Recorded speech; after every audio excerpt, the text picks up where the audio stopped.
Welcome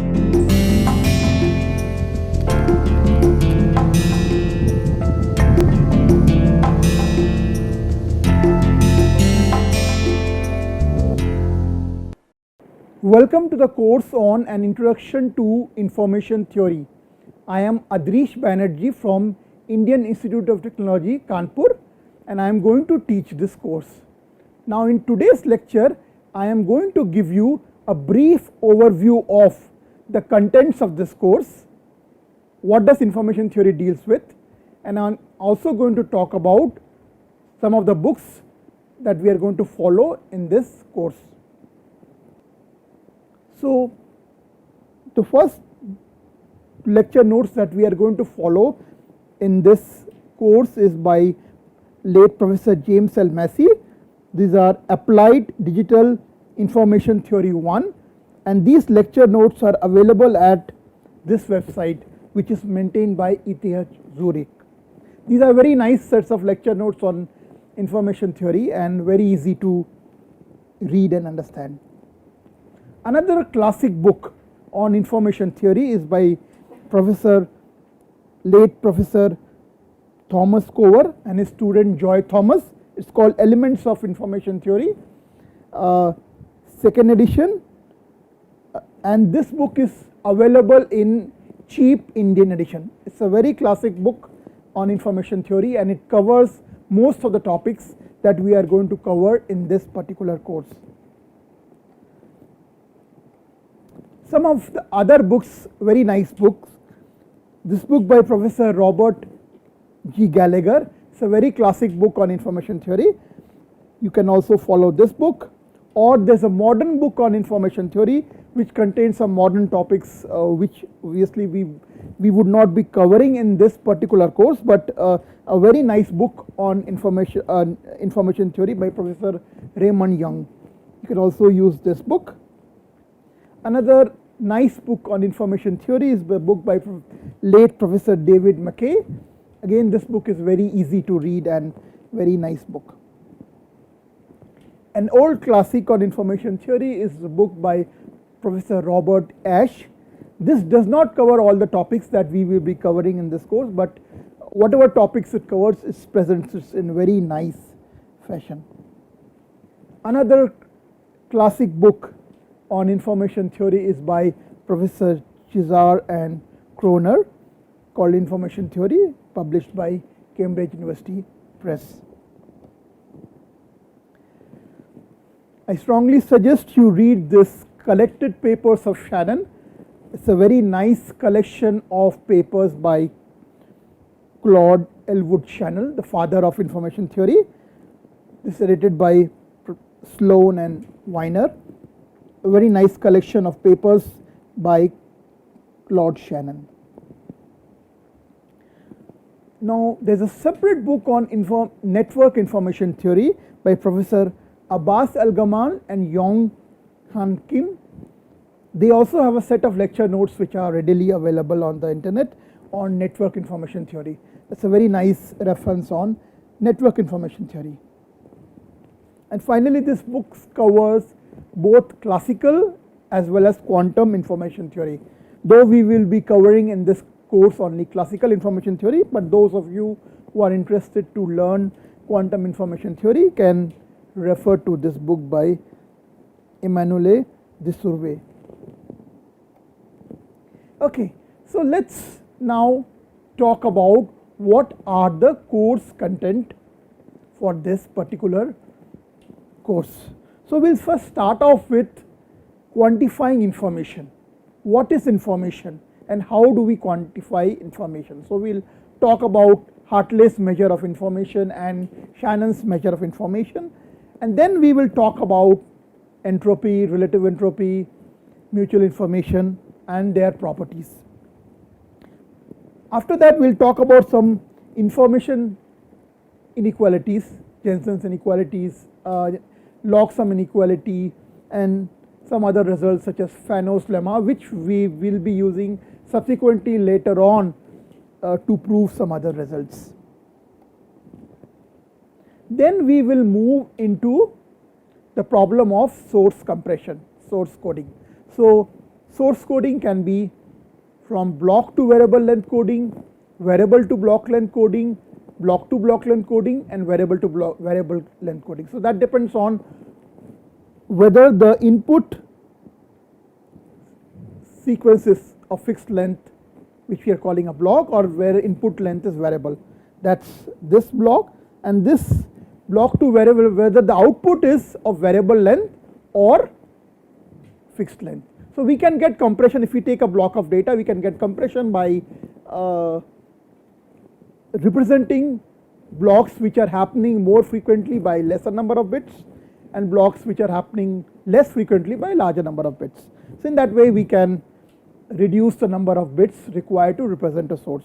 So we will talk about optimal block to variable length coding, which is your Huffman coding. We will prove the conditions for optimality, what is the minimum number of bits required to represent a code. We will also talk about variable to block length coding, and for a specific instance where the message can be parsed in a particular fashion, we will talk about an optimal variable to block length coding in that particular instance, which is what is known as Tunstall coding. We will also talk about variable to variable length coding, which are very prominently used in lot of source compression algorithms. So in particular we will talk about arithmetic coding and Limpel-Zerf algorithms, which comes under the class of universal source compression algorithm. You do not require any knowledge about the prior source distribution of the source that you are trying to compress. We will also talk about block to block length coding. Now if we are doing block to block length coding, to get compression, obviously we are encountering a lossy compression. Now we will show that there are some sequences which are more likely to happen. Given a source distribution, there are some sequences which are more likely to happen from that particular source, and some sequences are less likely to happen. So when we do block to block length coding, we will try to assign individual code words to all those sequences which are more likely to happen, which we call as typical sequences. And of course for all other non-typical sequences we will just assign one particular code word. So when we transmit a typical sequence, the decoder will be able to decode that sequence, whereas for a non-typical sequence we would not be able to distinguish what sequence was transmitted, and hence this is an example of a lossy source compression. We will also talk about what is collectively known as asymptotic equipartition property. This is a information theory analog of law of large numbers. We will talk about what are these properties and what is the consequence of these properties. Then we will move to source compression for sources which have memory. So we will exploit basically correlation between temporal correlation between the bits that are coming out of source. We are going to exploit that correlation to design our source encoder. So this will be our coding for sources with memory, and we will take a very simple example to illustrate that. After this few lectures on source compression, we will now move to channel capacity computation. So channel is the medium over which we are communicating. So how many bits we can transmit over a communication link, that's basically your channel capacity. So we will talk about some very simple channel models, and we will talk about how to compute the channel capacity. Then we will move from discrete random variable to continuous random variable, and we will define entropy for continuous random variable. That's basically what is known as differential entropy, and we will consider an example of a very commonly used channel, which is additive white Gaussian noise channel. We will compute the capacity of additive white Gaussian noise channel. Next topic deals with what is known as rate distortion theory. Now if you have a real number and you try to represent that real number if you want to represent it, you would require infinite number of bits, right? But if you try to represent that real number with finite number of bits, then essentially you are introducing some sort of distortion. So how do you find out that your representation using fixed number of bits is a good representation of your real number? So you need to describe a goodness measure between your original real number and its representation. That's basically known as distortion measure. Now rate distortion theory deals with, if you have a source and a given distortion measure, you are interested in knowing, for example, what is the minimum average distortion that can be achieved for a given rate. So given a distortion measure, we are interested in basically finding out, or we can alternatively say that given a average distortion measure, you want to find out what's the minimum rate that you can achieve. And finally, if time permits, we are going to talk about network information theory. Now earlier here when I talked about channel capacity, I am going to talk about point-to-point channels. So there is one transmitter and one receiver. So we are going to characterize the capacity of such channels. Now think of scenarios when you have multiple senders and multiple receivers. How do you find out capacity of such channels? Or let's say you have multiple senders, multiple receivers, and you want to do distributed source compression. So all these problems comes under this network information theory. So this is roughly the syllabus that we plan to cover in this 20-hour lectures, span over 8 weeks.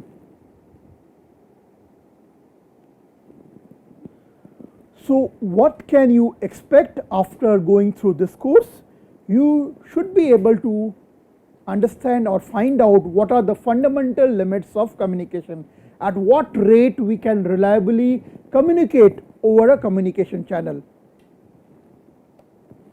You should also be able to find out what are the fundamental limits of data compression. So, for example, if you want to do lossless compression, what is the minimum number of bits required to represent a source? Or you want to do a lossy compression, given an average distortion measure, basically what is the minimum number of bits you require to represent a particular source. In the process, you will also come across some practical algorithms for source compression, and you will also learn few mathematical techniques, how to prove theorems and things like that. So let us look at a block diagram of a communication system and see where does information theory, what are the problems that information theory deals with. So what are the various steps involved in communication? So we can roughly say that communication involves 3 processes. The first is encoding a message. So given a source, you want to efficiently represent that source using a fixed number of bits, that's encoding. And then once the message is encoded, you want to transmit it over a communication link. That's basically this point, transmitting the message over a communication link. And finally, the bit that has been transmitted over a communication channel, that will get corrupted due to noise. So at the receiver, you would like to decode and estimate what was the message that was transmitted. So roughly in any communication, these are the 3 basic steps involved. So information theory answers 2 fundamental questions in communication. Number 1, what is the ultimate data compression that you can achieve? So what is the minimum number of bits given a source? What is the minimum number of bits required to represent the source? And the other question that it answers is, what is the maximum rate at which we can transmit over a communication channel, and still at the receiver we should be able to reliably decode that message. So before we go into the block diagram for digital communication system, let's first intuitively try to understand what is information. So I am giving you an example. Let's say you have a coin which is a biased coin. So this is a coin which has both the sides head, and I flip this coin and ask you to guess what is the outcome? Does this flipping of coin convey any information to you? The answer is no. Why? Because it is a biased coin, you know both sides are head. So no matter what I flip, I will always get a head. So this does not, my flipping of coin does not convey any information, because you know beforehand that you will get a head, right? If this would have been an unbiased coin which has head on one side and tail on one side, then flipping of coin would have conveyed information, because you do not know whether head is going to come or tail is going to come.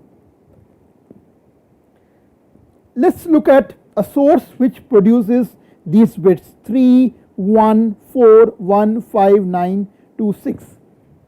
Does this convey information? Again, in this case, these are basically representation of this number pi 3.1415926. So if I give you these numbers, you know this, I am giving you basically representation of pi. So this again doesn't convey any information to you. So why doesn't it convey any information? Because there is no uncertainty in the source. The outcome of this experiment is known. So Shannon's information theory regards only those symbols as containing information that are not predictable. So as I give an example, if you have an unbiased coin, or let's say you have an unbiased dice, if you roll the dice, rolling of the dice, and I ask you to guess what the number is, that event conveys information, because you do not know when I roll an unbiased dice whether I am going to get 1, 2, 3, 4 or 5 or 6. Now let us take a very simple example to illustrate how we can do encoding of information. So as I have written here, we are going to use the statistical structure of the source to represent the output efficiently. Now what do I mean by statistical structure of the source? So clearly, if we are interested in source compression, we should try to represent sources which are occurring more frequently with lesser number of bits, and outcomes which are happening with less probability, we should use more number of bits to represent that. So let us take an example. I have a bag that contains black balls which are 50%, red balls which are 25%, blue balls which is 12.5%, and green ball which is 12.5%. So half the balls are black balls, 1/4 of them are red balls, 1/8 are blue balls, and 1/8 are green balls. Now from this bag of balls which has black color ball, red color ball, blue color ball and green color ball, I am randomly picking up a ball and showing you the color of the ball. Okay. Now I am asking you to convey that information, convey the color of the ball. I want to encode that information. So I have a bag of balls, I am picking up a ball randomly and showing you the color, and I want to encode the color of the ball. That information I want to encode using bits. So how can I do that? So I said a simple encoding, which I call a dumb way. I will explain why this is a dumb way. A simple encoding would be as follows. Now how many different colors of balls you have? You have black ball, red ball, blue ball and green balls. So you have 4 different types of balls. So very simple encoding could be, I would use 2 bits to represent the color of the ball, because I have 4 possibilities, I can use 2 bits to represent. So for example, I can use 0, 0 to represent black ball, I can use 0, 1 to represent red ball, I can use 1, 0 to represent a blue ball, and I can use 1, 1 to represent a green ball. Now if I do this on an average, I am requiring 2 bits to represent a color. Now why is this a dumb way? Please note that 50% of my balls are black. So when I pick up a ball, every second ball is likely to be a black ball.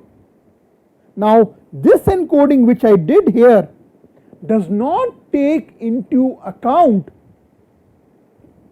the frequency of the color which comes out. So clearly you can see, if I pick up a ball, I am more likely to get a black ball than, let's say, a green ball, right? But I am using 2 bits to represent green ball, I am using 2 bits to represent black ball also.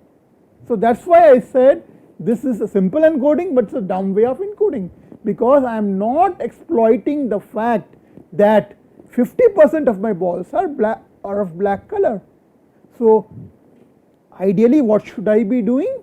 I should be representing black color with less number of bits and green color with more number of bits, because black is occurring with more frequently.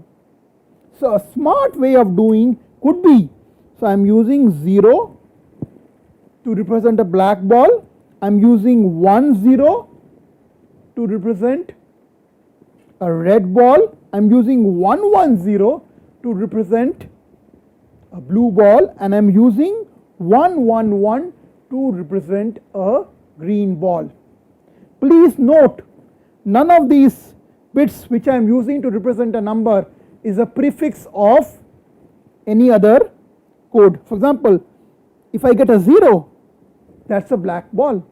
Now note, none of these are starting with 0. Red does not start with 0, blue does not start with 0, green does not start with 0. Similarly, look at the coding for red ball. I am using 1 0. Now note, blue does not start with 1 0, green does not start with 1 0, and I am using 1 1 0. Clearly green does not have 1 1 0 as a prefix. So there will be no confusion in decoding this particular stream encoding scheme. Now on an average here I require 1.75 bits per color. How did I compute that? Now for black I require only 1 bit, and black is happening with probability half. For red I require 2 bits, and red is occurring with probability 1/4. Blue I am using 3 bits and it occurs with probability 1/8. So that is this. And similarly green balls, I am using 3 bits to represent green balls and they occur with probability 1/8. So this is my average number of bits required to represent this color, and this comes out to 1.75. And please note, so here I am using 1.7 bits per color, whereas in my dumb way of encoding I was using 2 bits per color. So clearly I am doing better. Okay. Now let us take an example. I will give you some string of code words and you will have to guess what color of ball is this.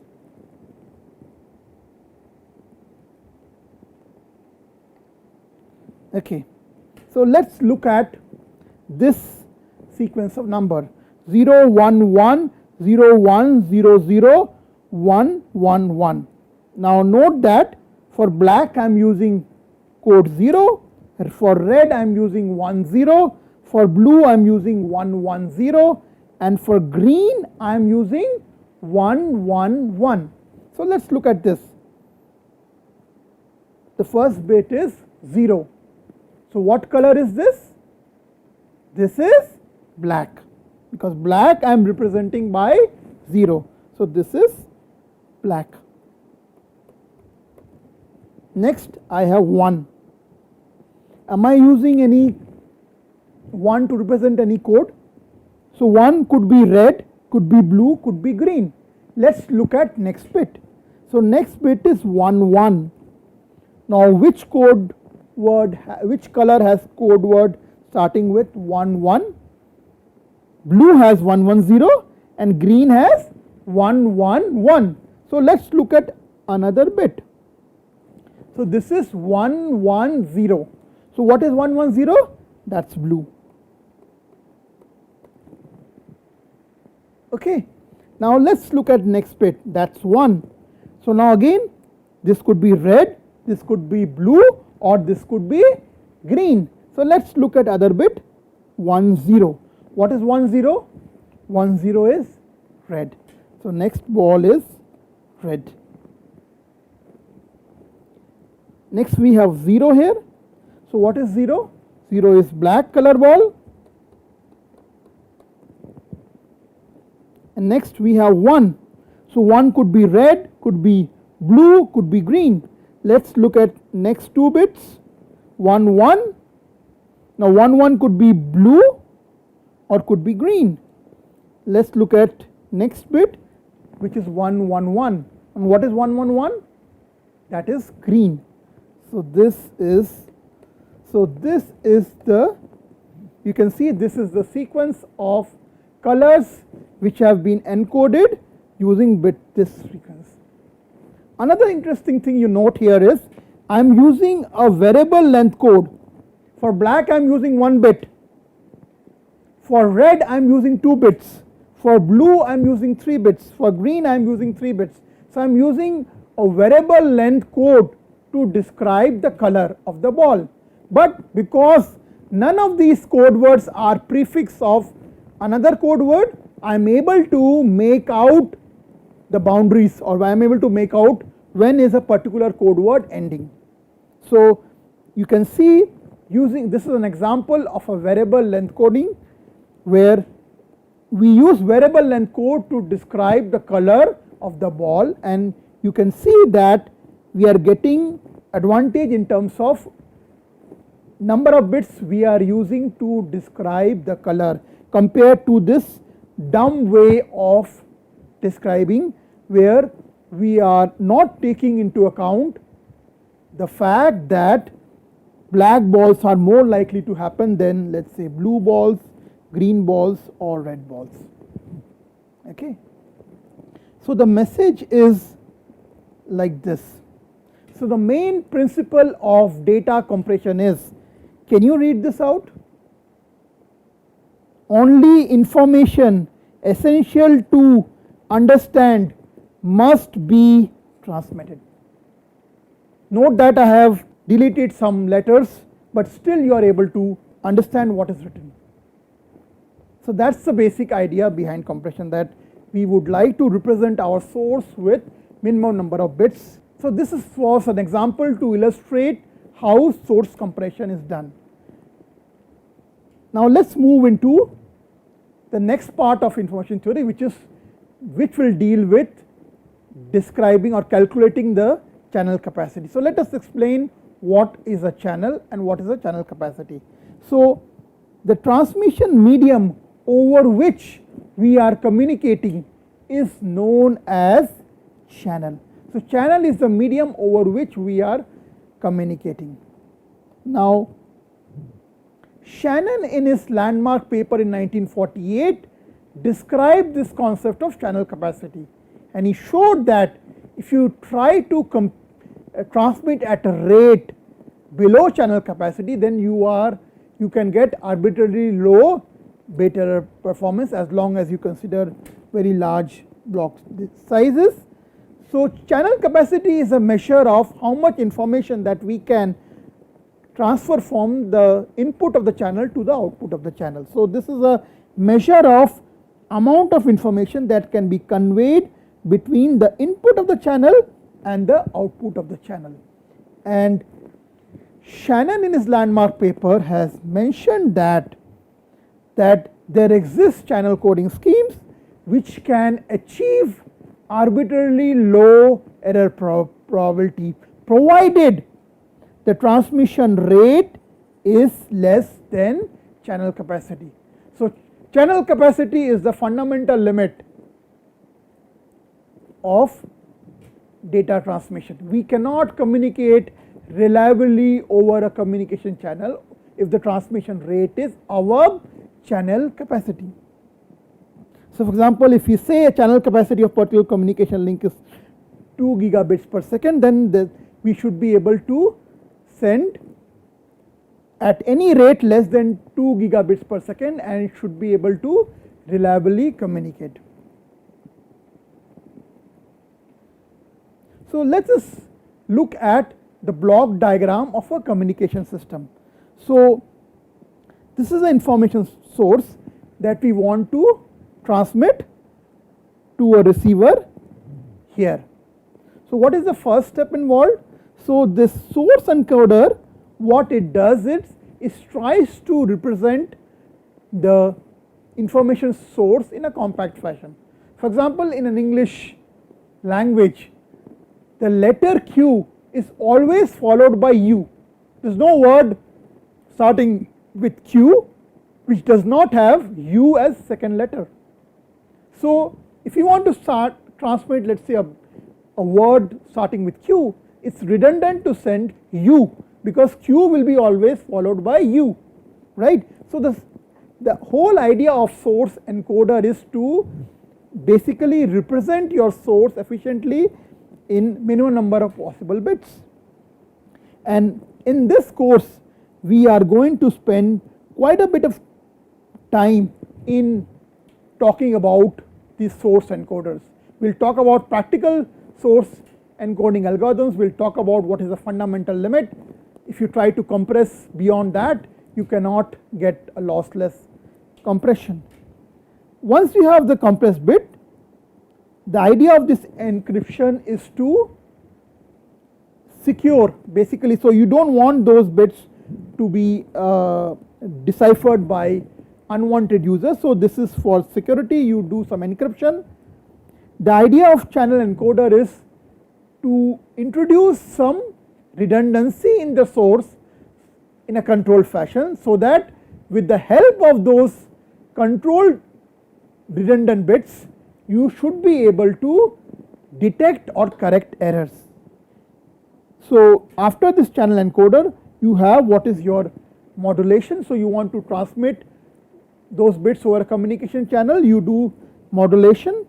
Now once you modulate this signal, the signal passes through your transmission medium which is channel.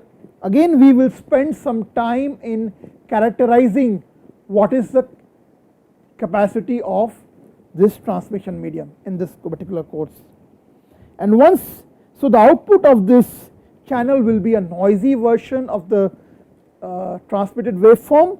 So after demodulation you would try to correct and detect errors in your message source. So once you do that, you give an estimate of your information bits. Now de-encryption is opposite action of this encryption, and so this de-encrypted bits comes to the source decoder which will then try to recover back your original sequence from the compressed bits, and that is basically delivered to your receiver. So this is broadly the block diagram of your communication system. In this particular course we are going to spend good amount of time in this source encoder and decoder, and as I said we are going to spend some time in characterizing the capacity of your communication transmission medium which is basically channel. So let us quickly run through the various functionality of these blocks of digital communication. So as I said, the idea of source compression is to minimize the number of bits required to represent a source, and this process is known as data compression or source coding. And we are going to talk about various examples of source coding in this particular course. For example, Huffman code, impulsive algorithm. Now the output of source encoder, we normally refer them as information sequence. Encryption, as I said, the idea of encryption is to make the source bits secure. Okay, and that's the idea of this encryption. So we convert these source bits into what looks like a meaningless data, which we call as ciphertext. So this process of converting your message text into some random looking text, which we call as ciphertext, is known as encryption. We would not talk about encryption in this particular course. Some examples of encryption is this data encryption standard and RSA system. Channel coding, as we said, its idea is to introduce redundancy in the message bits and use those redundancy to correct errors. So whatever transmission errors happened, the idea of this channel encoding is to introduce some additional bits into your message bits and use those redundant bits to correct or detect error. This is also known as channel coding or error control coding. So as I said, we introduce some redundant bits to a sequence of information bits in a controlled manner. This is important because we will have to use those redundant bits to actually detect and correct error. So when we add these redundant bits, we have control over what redundant bits we are adding. Some examples of channel coding schemes are, for example, repetition codes, where in repetition code we repeat what we are sending. Reed-Solomon code and cyclic redundancy codes. The output of the channel encoder is referred to as code word. Modulation, as I said, we want to send these coded sequence over the channel, so we map these code words into waveforms.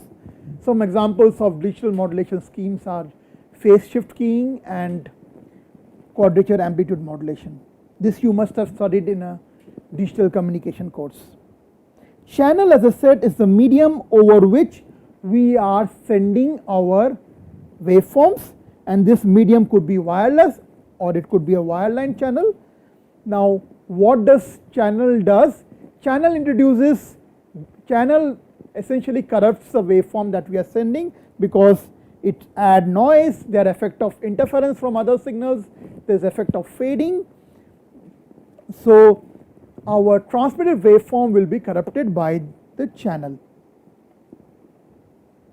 Some very simple models of channels are these binary erasure channel, additive white Gaussian noise channel. We will talk about them more when we talk about channels and channel capacity, how to compute their channel capacity. Now demodulation is basically opposite action of modulation. So you get a noisy waveforms, you want to convert them back into sequence of bits, that's basically demodulation. Now if you convert those noisy bits directly into zeros and ones, that's known as hard demodulation. And instead, if you quantize the demodulation output into multiple levels, that is basically known as soft demodulation. The objective of this channel decoding is to correct and detect errors which are introduced by the channel. So that is the objective. So when does error occur? If your estimated code sequence is not same as the transmitted code information sequence, then errors have occurred. And we can find out error using these two metrics, bit error rate or frame error rate. So bit error rate is essentially fraction of transmitted bits that are in error is known as basically, so number of errors divided by number of bits that we have transmitted is basically your bit error rate, and frame is a block of data. So if there is any error in a block of data, we say that the frame is in error. So number of frames or number of blocks which are in error divided by number of blocks that you are transmitting, that's basically will give you frame error rate. So as I have already defined, the bit error rate is the expected number of information bits decoding error per decoded information bit, and frame error is basically if it's the percentage of frames which are in error, and frame is a block of data. So de-encryption is the opposite action of encryption. So once you get this cipher text, you want to get back your original text. That is the objective of this de-encryption. So you want to recover the plain text from the cipher text with help of some key. That's basically your de-encryption. And finally, source decoding. So what you get at the input of the source decoder is compressed bits. Now you want to recover back your original sequence. That is done by source decoder. So you want to reconstruct the original source bits from the decoded information sequence. That is done by source decoder. Now due to errors introduced by the channel, there might be some errors introduced in the final reconstructed signal. So it's possible that your signal may get distorted as a result of that. Okay. So to conclude, basically in this course we are going to concentrate on the source encoder decoder part of a digital communication system, and in the transmission medium to characterize what sort of rates, what sort of data rates we can achieve over a communication link. Thank you.